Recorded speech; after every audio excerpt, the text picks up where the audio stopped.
Hoje eu sou o Veneto, né? Eu acho mó legal isso aí. Eu me divirto, porque no começo eu não respondia, né? Falava, ô Veneto, o Veneto sou eu. Hoje eu me acostumei. Eu sou o Veneto, assumi o papel aí. E no começo eu tinha outro nome, a minha estética teve outro nome já. Mas voltando um pouco mais, eu sou um cara que eu sentia que eu estava atrasado nas paradas, assim. Eu achava que eu estava sempre um passo para trás. Eu demorei para entrar na faculdade. Eu achei que demorei. Eu demorei para decidir o que eu queria fazer de carreira. Quando eu tinha 18 anos, eu queria ser médico. Eu estava fazendo um cursinho pré-vestibular na Faculdade de Medicina da USP. Eu fazia um cursinho lá. E lá eu tive contato com caras que estudavam na USP, que hoje, pelo menos na minha época, se falava muito medicina na USP, né? Não sei se ainda é uma coisa que... Ou é coisa lá de São Paulo, mas a USP é a Universidade de São Paulo. É uma universidade pública. Pô, é USP. Todo mundo conhece, né? E aí eu falava assim, quero ser médico, e fui fazer um cursinho pré-vestibular na Faculdade de Medicina, que os alunos de medicina que ministravam esse curso. Eu conheci várias histórias lá. E eu descobri que a galera demorava 7, 10 anos estudando para passar no vestibular, para depois estudar mais 5, fazer mais 3 de residência.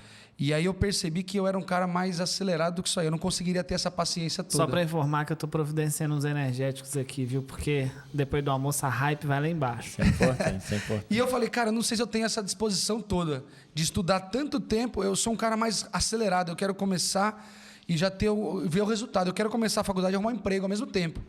E nesse meio tempo, chegou o alistamento militar obrigatório.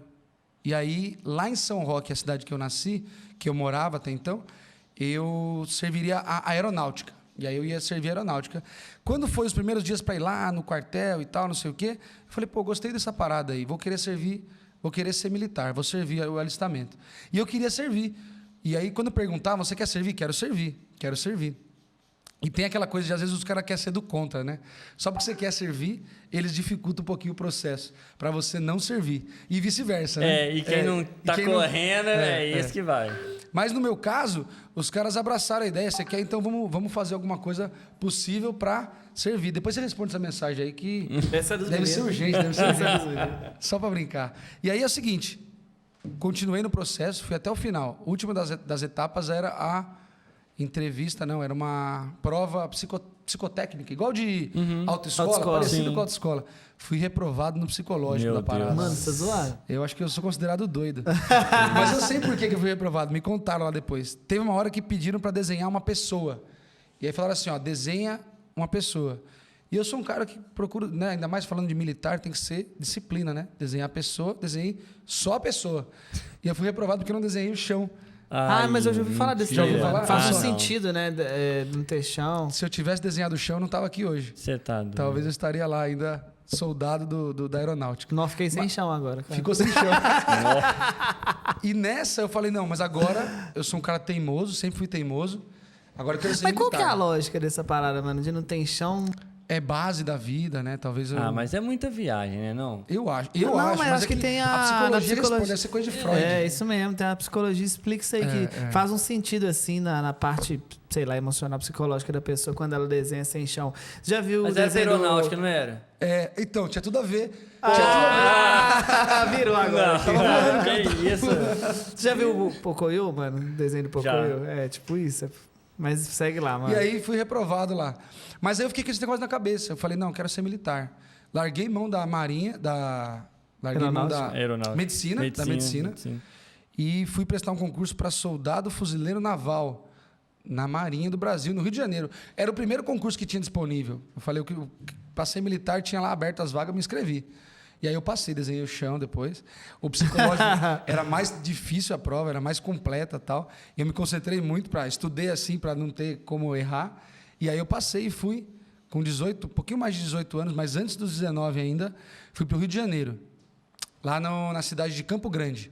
Pega a Avenida Brasil inteira, vai embora. Lá onde os ônibus não param. Você dá o sinal assim, os caras... o ônibus não para. Aqui tem desses aqui. Então o Veneto é um nerd. Falar nerd é um negócio complicado, porque eu não sou ligado muito nos negócios que os nerds gostam, né? Mas eu sou o nerd de antigamente. Na escola eu era... É que o nerd mudou, né? Eu era o CDF. Eu era o CDF. Eu era o CDF. É isso. Eu era o CDF. Sentava lá na frente, lá na sala, certinho. Eu gostava, eu ia bem na escola, eu ia bem. Que Eu falei, deu? vou ser militar pro resto da vida, quero ser essa profissão aí, quero ser isso aí. Eu admiro muito, assim, polícia, Forças Armadas, eu acho que é uma entrega muito intensa, assim, o cara se entrega, de verdade. E lá, a gente estava vivendo, isso foi em 2009, 2007, 2008. Tava tendo aquela guerra de paz no Haiti. E aí muitos brasileiros das Forças Armadas iam para lá. E os sargentos que cuidavam da gente lá, eles estavam indo e voltando e tal. E eu ouvi umas histórias lá que eu falei, meu, isso não é para mim não. Forças Armadas, você defende uma ideologia que nem sempre você... É a sua. Não é a sua, né? Porque numa guerra, na polícia, é polícia contra bandido, né? Simplificando bem a situação. Ninguém gosta de bandido, né? Numa guerra ou numa missão dessa, assim, é pai de família contra pai de família. E assim, no outro país ele tem uma outra ideologia. E eu falei, não tô a fim de fazer isso aí. Eu não vou ser o cara que vai apertar o gatilho, entendeu? Não era pra mim. Eu descobri ali, e descobri no começo. 2 meses de curso ali, começou o treinamento com armamento ali. Mano, eu nunca parei pra pensar nisso, que É pai de numa família. guerra, mano, você mata um pai de Você família. mata um pai mano. de família. E eu falei, não, eu não vou ser o cara que vai apertar esse gatilho E quem aí. provocou a guerra mesmo tá de boa, né? E qual que é o motivo da guerra, né? Eu estou usando guerra como um exemplo mais grosseiro, mas tem conflitos o tempo todo acontecendo. Às vezes é religioso, é político, é ideológico. Eu falei, não quero abraçar essa causa, estou fora. Acho que dá para ser mais do que isso. E como soldado fuzileiro naval, eu só seria, no máximo, sargento, que é o praça, né? Você não se torna um oficial. Para ser oficial, você tem que entrar no colégio naval. Eu teria que ter decidido isso É mais mó cedo. trampa, hein, mano? Eu falei, não. E o soldado faz o quê quando não tem guerra? Você sabe o que faz?